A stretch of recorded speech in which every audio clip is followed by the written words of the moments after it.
Look at the price of oil right now. Last I checked, it was down more than 7%. Right now, the big issue seems to be whether OPEC is just sort of losing ground here, and that despite bringing about 400,000 barrels of extra oil to the market a day.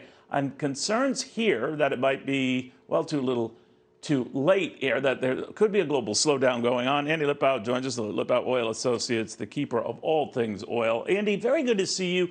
Interesting reaction. I get it. Supply and demand, you make more supply, maybe in the same demand constant, you'll fall off. But this seems precipitous. What do you make of it?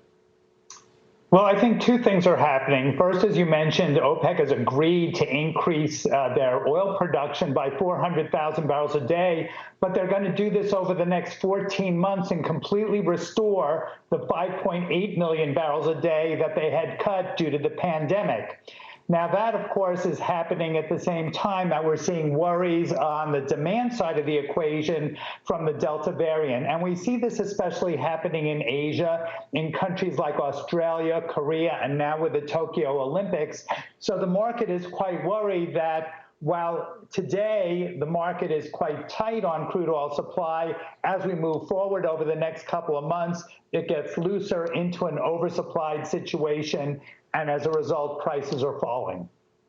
So in other words, if we start heading back indoors or, restrictions are put on or any of that stuff, the fear is that we're kind of going backwards. And that means back to the time when oil demand wasn't nearly so robust, right?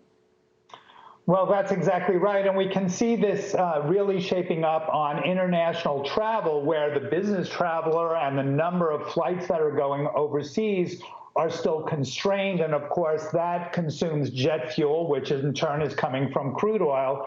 On the other hand, these higher oil prices have resulted in drilling rigs being returned to the Permian Basin and elsewhere. And according to Baker Hughes, drilling rig count has more than doubled compared to a year ago, which is going to add supply here in the United States. Andy, what does it mean for gas prices? They've been stubbornly high and going higher in a lot of places. What do you see? Well, they certainly have. The national average is about $3.17 a gallon. But now with today's sell-off, there is some relief in sight for the consumer of about 10 to 12 cents a gallon.